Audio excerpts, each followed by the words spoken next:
Hello friends, unify study channel में आपका स्वागत है। आज हम इस वीडियो में ये जानेंगे कि प्रश्नकाल क्या होता है और जो आजकल न्यूज़ में ट्रेंड है कि संसद सत्र में इस बार प्रश्नकाल नहीं होगा। इसकी वजह से काफ़ी इस बार संसद सत्र को लेकर सवाल उठ रहे हैं। तो हम जानेंगे इस वीडियो में कि प्रश्नकाल क्या होता है और इस प्रश्नकाल की संसद सत्र में कब शुरुआत हुई और इसमें किस किस टाइप के प्रश्न पूछ सकते हैं उसके बारे में जानेंगे। तो चलिए शुरू करते हैं। जैसा कि कोरोना की वजह से संसद का जो मॉनसून सत्र है इस बार देर से शुरू हो रहा है और इसी के कारण संसद सत्र को लेकर कई तरह के बदलाव भी किए गए हैं। मॉनसून सत्र 14 सितंबर से शुरू हो रहा है और लोकसभा राज्यसभा की जो कार्यवाही है वो पहले दिन को छोड़कर दोपहर 3 बजे से शाम 7 बजे तक होगी। पहले दिन दोनों सदनों की कार्यवाही सुबह 9 बजे से दोपहर 1 बजे तक चलेगी। इसके अलावा सांसदों के बैठने की जगह में भी बदलाव किए गए हैं ताकि कोरोना के दौर में सोशल डिस्टेंसिंग बनी रहे। इस बार का जो सत्र होगा वो शनिवार और रविवार को भी चलेगा, जिससे कि संसद का सत्र जितने घंटे चलना जरूरी है उस समयावधि को पूरा किया जा सके। इस सत्र में प्राइवेट मेंबर बिजनेस की इजाजत नहीं दी गई है। इसमें शून्यकाल भी होगा और सांसद जनता से जुड़े जरूरी मुद्दे भी उठा सकेंगे, लेकिन उसकी अवधि घटाकर 30 मिनट कर दी गई है। लेकिन इसके साथ ही इस बार के सत्र में संसद की एक अहम कार्यवाही जिसे प्रश्नकाल बोलते हैं वो नहीं होगा।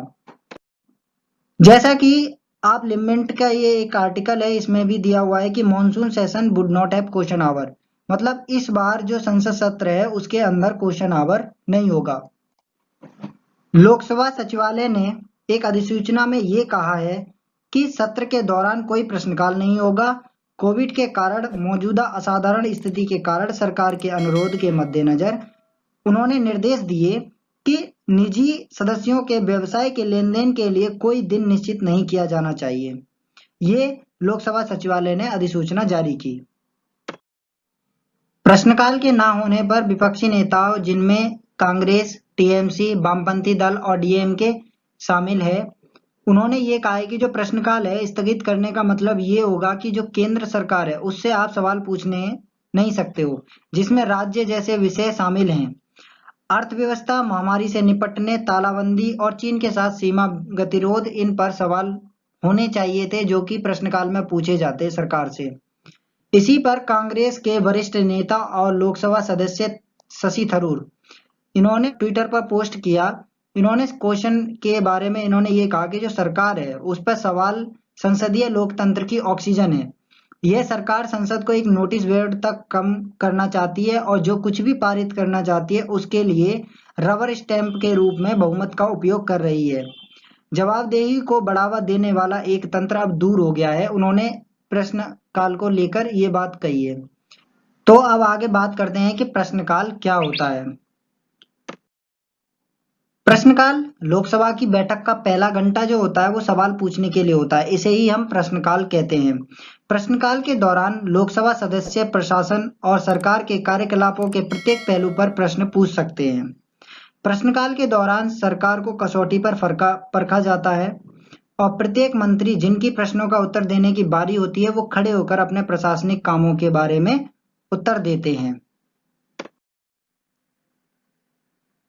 प्रश्नकाल के दौरान पूछे गए जितने भी प्रश्न होते हैं वो 3 टाइप के होते हैं। सबसे पहले तारांकित प्रश्न यानी कि स्टार्ड, जिस पे स्टार लगा होता है, और अतारांकित प्रश्न जिन पे स्टार नहीं लगा होगा, और तीसरे होते हैं अल्प सूचना प्रश्न यानी कि शॉर्ट नोटिस क्वेश्चंस। सबसे पहले बात करें तारांकित प्रश्न की, तो तारांकित प्रश्न वह होते हैं जिनका सदस्य सदन में मौखिक यानी कि स्पीक माउथ के थ्रू उत्तर चाहता है, यानी कि इनका कोई भी रिटन नहीं होगा और इन क्वेश्चंस पर स्टार लगा होता है, जिससे संसद समझ जाती है कि ये तारांकित प्रश्न होते हैं।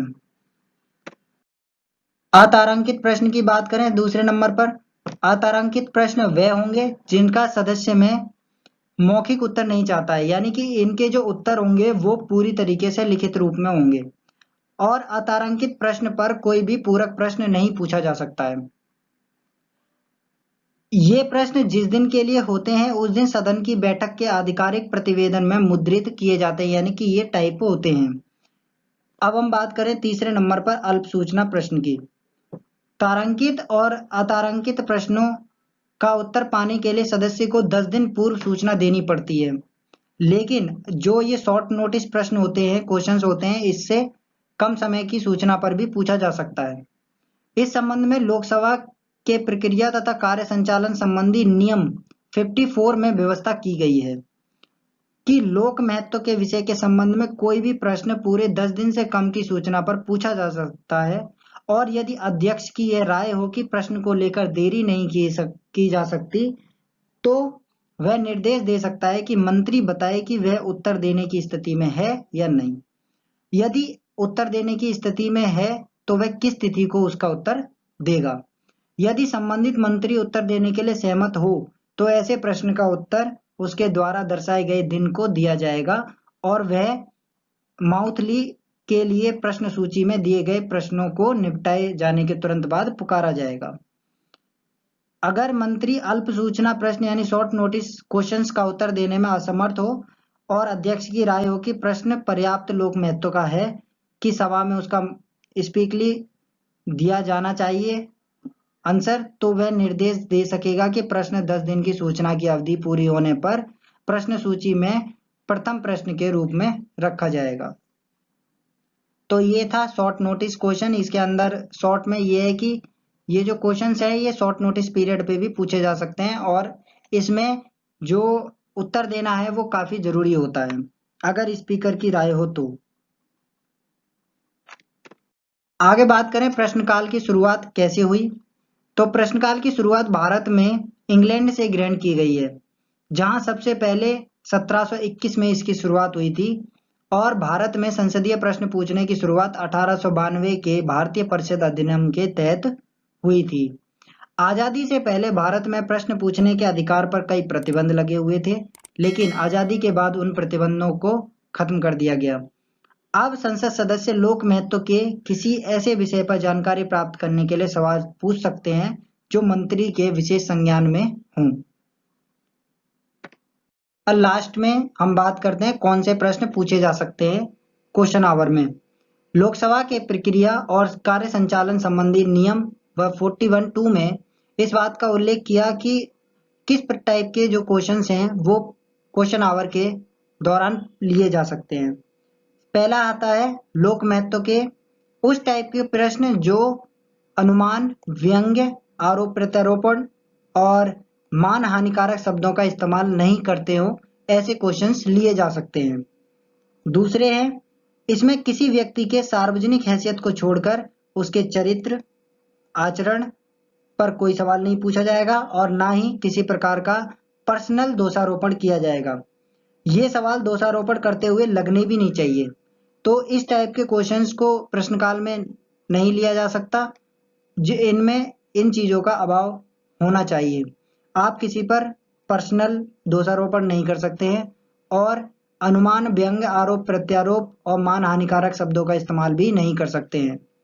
तो इसमें पूरी मर्यादा रखी जाती है क्वेश्चन आवर में। इसमें सरकार से अधिक क्वेश्चंस पूछे जा सकते हैं। तो इस वीडियो में आज के लिए बस इतना ही। धन्यवाद।